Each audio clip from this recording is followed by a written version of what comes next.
নমস্কার, আপনারা দেখছেন আভাস নিউজ। আপনাদের সঙ্গে রয়েছে আমি অর্পিতা। শুরু করছি সংবাদ।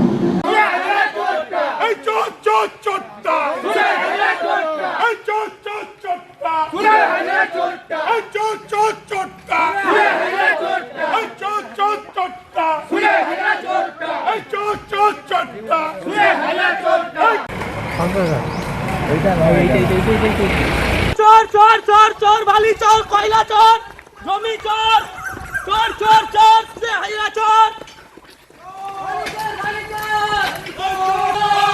চোর চোর জমি চোর বালি চোর কয়লা চোর চোর চোর চোর চোর চোর বালি চোর চোর চোর চোর চোর এই চোর এই বালি চোর ঘুষ চোর এই চোর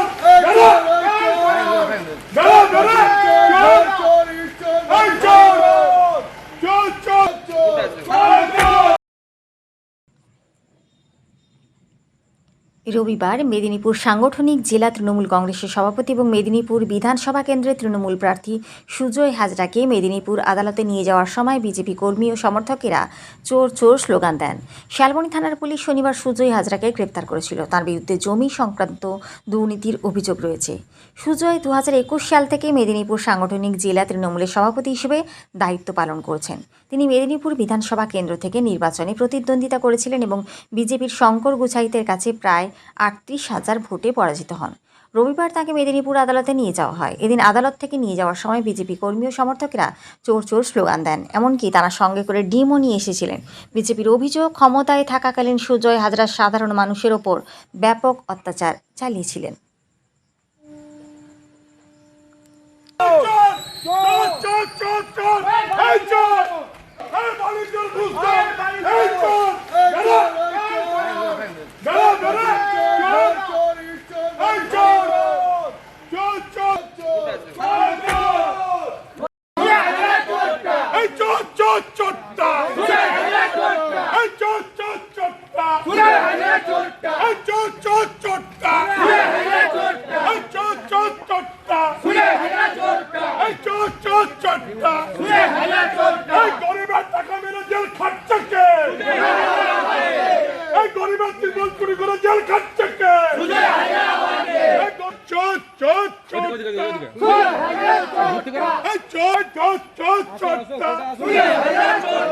মেদিনীপুর জেলার সব থেকে বড় চোরকে, মেদিনীপুর জেলার সব থেকে বালি মাফিয়াকে,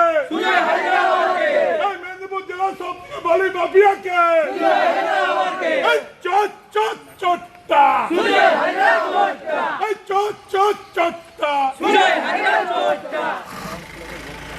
চোর চোর চোরটা, চোর চোর চোরটা, চোর চোর চোরটা, গরিবের ত্রিপল চুরি করে জেল যাচ্ছে কে?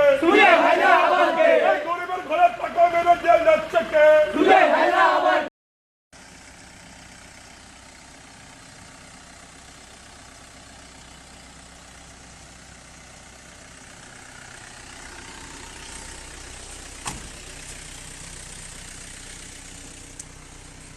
দাদা কিছু বলবেন? আপনাকে অ্যারেস্ট করা হলো? দাদা আমি তো জাস্ট দাদা কিছু বলবেন? আরে আমি জাস্ট আমাকে নিয়ে এলো, কি বিষয় আমি জানি না। আচ্ছা কথা বলি। অধঃপতন দেখিয়েছে এবং নিজেকে বিরাট বড় নেতা মনে করেছিলেন যে ওনার নামে কোনো কেস হবে না। ওনার যে সাঙ্গপাঙ্গরা ছিল তারা ভেবেছিল যে ওনাকে কেউ পুলিশ ধরতে পারবে না, হাতে দিতে পারবে না। এখন বর্তমান আমাদের বিজেপির সরকার, যেটা হচ্ছে শুভেন্দু বাবু, উনি দেখিয়ে দিয়েছেন সব জায়গায় আমরা হাত মারতে পারি, সবার পিছনে আঙুল দিতে পারে। এবং এই জন্য আজকে এই চোরটার জন্য আমরা ডিম সাজিয়ে নিয়ে এসেছি। ওর মাথায় ডিম ফাটাবো। সব জিনিসের চুরি, লোকের গরিব মানুষের 25,000 টাকা করে বাড়ির বাথরুম এবং ক্লাব থেকে ক্লাবের চুরি, রাস্তাঘাটের চুরি, যত রকমের চোর আছে। এবং কি অঙ্গনবাড়িরও ভাড়া ছাড়েনি, অঙ্গনবাড়িগুলোরও চুরি করে রেখেছে টাকা প্রত্যেক ওর অ্যাকাউন্টে। মেদিনীপুরে তিনি মাইতি গরিবের টাকা মেরে জেল খাচ্ছে কে? গরিবের ত্রিপল চুরি করে জেল খাচ্ছে কে? চোর চোর চোর চোর চোর চোর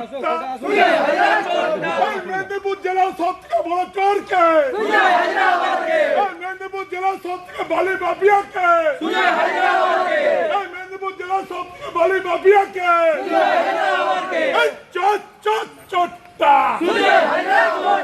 এই চোর চোর চোরটা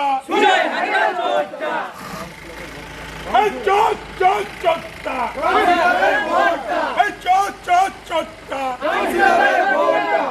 এই চোর চোর চোরটা এই গরিবের ত্রিপল চুরি করে জেল যাচ্ছে কে এই গরিবের ঘরের টাকা মেরে জেল যাচ্ছে কে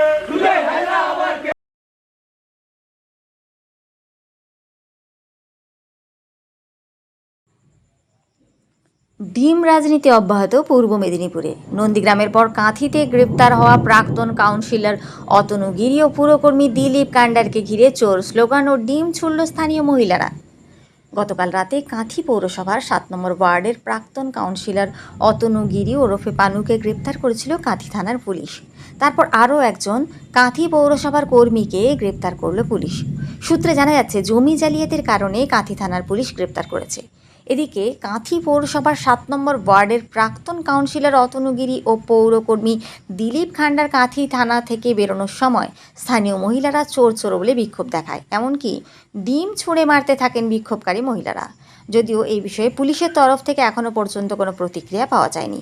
এদিন 2 অভিযুক্ত অতনু গিরি ও দিলীপ খান্ডারকে কাঁথি মহকুমা আদালতে তোলা হয়েছে।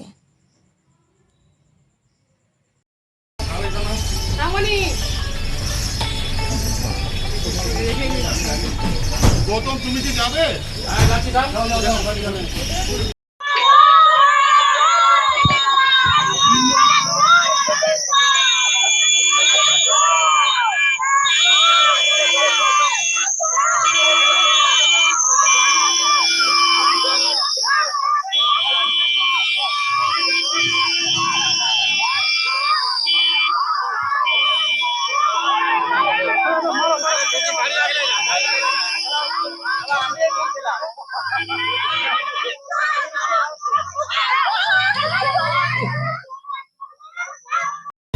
দাদা আপনার নাম? নাম চন্দন জানা। বলছি যে কাউন্সিলরকে গতকাল রাত্রে অ্যারেস্ট হয়েছিল, মহিলারা ডিম ছুড়লেন তার গাড়িতে। কাউন্সিলর কে? কাউন্সিলর ও তো কাউন্সিলর নয়, ছাপ্পা মারা কাউন্সিলরটা বলুন। কাউন্সিলর বলছেন কেন? মানুষের সঙ্গে দুর্নীতি করেছে। এরা হচ্ছে মানে জায়গা মাফিয়া, জমি মাফিয়া, বালি মাফিয়া, মাটি মাফিয়া। মানে এরা সেই সব দিক থেকে তো একটা কেসে এরা ধরা পড়েছে। এদের এগেনস্টে অনেক কেস আছে। এরা 15টা বছর মানুষকে শান্তিতে বাস করতে দেয়, যেখানে যেমন পেরেছে সেরকম দুর্নীতি করেছে। আজকে মানুষ রেগে গিয়ে মানুষের ক্ষোভ উগড়ে দিচ্ছে। মায়েরা আজকে রাস্তায় নেমেছে, মায়েদের উপরে অত্যাচার করেছে, ট্রেন্ডিং করেছে। এই অতনু গিরি, দিলীপ খান্ডার, তার সঙ্গে আরেক কাবুল বেরা, এরা 3 জন সাকরেত বাজার থেকে কয়েকশো কোটি টাকা তুলেছে জমি মাফিয়াবি করে। সবার তদন্ত হবে, সবাই অ্যারেস্ট হবে, সবাই জেলে যাবে। কাঁথি পৌরসভা 21টা ওয়ার্ডের মধ্যে সমস্ত কাউন্সিলর দুর্নীতির সঙ্গে যুক্ত। যারা তৃণমূলের কাউন্সিলর তারা সমস্ত দুর্নীতির সঙ্গে যুক্ত।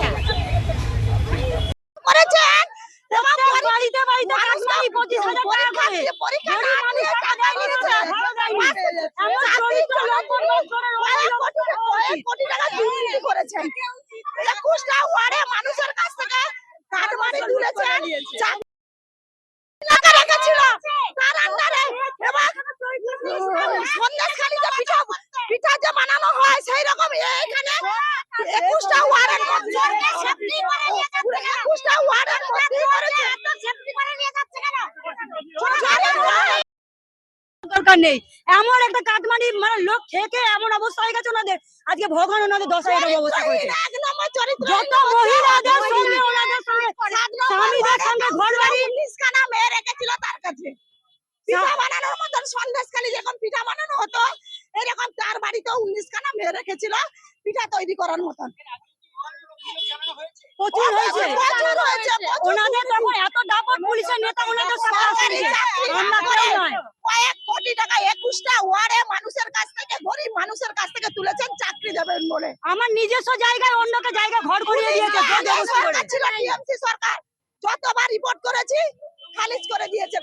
কোনো ব্যাপারে স্টেপ নেয়নি। অতনুগিরি হচ্ছে দুর্নীতির মানুষ, মেয়েবাজার তোলাবাজি। চরিত্রহীন একটা ছেলে।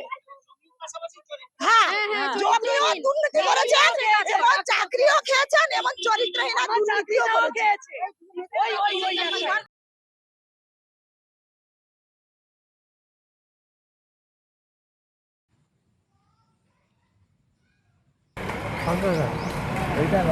নারায়ণগড়ে ফের তৃণমূল নেতা গ্রেপ্তার, পুলিশের জালে মক্কামপুরের উপপ্রধান তরুণ পাহাড়ি। পশ্চিম মেদিনীপুরের নারায়ণগড় ব্লকে একের পর এক তৃণমূল নেতার গ্রেপ্তারিকে কেন্দ্র করে রাজনৈতিক মহলে চাঞ্চল্য ছড়িয়েছে। পাকুড় অঞ্চল তৃণমূলের সভাপতি তথা পঞ্চায়েতের উপপ্রধান রঞ্জিত বসু এবং মকরামপুরের অঞ্চল তৃণমূলের সভাপতি লক্ষ্মী সিটের পর এবার পুলিশের জালে ধরা পড়লেন মকরামপুর গ্রাম পঞ্চায়েতের উপপ্রধান তথা তৃণমূল নেতা তরুণ পাহাড়ি। শনিবার রাতে তাকে গ্রেপ্তার করে নারায়ণগড় থানার পুলিশ। পুলিশ ও স্থানীয় সূত্রে জানা গিয়েছে 2023 সালের পঞ্চায়েত নির্বাচনে বেলটি সংসদ থেকে বিনা প্রতিদ্বন্দ্বিতায় জয়ী হয়ে তরুণ পাহাড়ি উপপ্রধানের দায়িত্ব গ্রহণ করেন। তবে দীর্ঘদিন ধরেই তার বিরুদ্ধে এলাকায় দাপট খাটানো, সাধারণ মানুষের ওপর অত্যাচার এবং এক মহিলাকে মারধরের মতো একাধিক অভিযোগ উঠেছিল। পুলিশ জানিয়েছে তার বিরুদ্ধে থানায় একাধিক মামলা রুজু রয়েছে। সেই মামলাগুলির তদন্তের ভিত্তিতেই এই গ্রেপ্তারি। রবিবার ধৃত তৃণমূল নেতাকে খড়গপুর মহকুমা আদালতে পেশ করা হয়। যদিও ওই তৃণমূলে আসা তরুণ পাহাড়ি সিপিএমের একটা সময় 1998 থেকে 2003 পর্যন্ত পঞ্চায়েত সমিতির কর্মাধ্যক্ষ, 2003 থেকে 2008 পর্যন্ত জেলা পরিষদের বিদ্যুৎ কর্মাধ্যক্ষ, 2021 থেকে তৃণমূল সরকারের ক্ষমতায় আসার পর মকরামপুর গ্রাম পঞ্চায়েতের উপপ্রধান হিসেবে যোগদান। অন্যদিকে একের পর এক তৃণমূল নেতার গ্রেপ্তারিকে হাতিয়ার করে শাসক দলের বিরুদ্ধে সরব হয়েছে বিজেপি। গেরুয়া শিবিরের দাবি, তৃণমূলের আমলে দুর্নীতি, সন্ত্রাস এবং সাধারণ মানুষের উপর অত্যাচারের সঙ্গে জড়িতদের বিরুদ্ধে আইন অনুযায়ী ব্যবস্থা নেওয়া হচ্ছে। যদিও এ বিষয়ে তৃণমূলের পক্ষ থেকে এখনও কোনো প্রতিক্রিয়া পাওয়া যায়নি। সংবাদ এই পর্যন্তই। নমস্কার।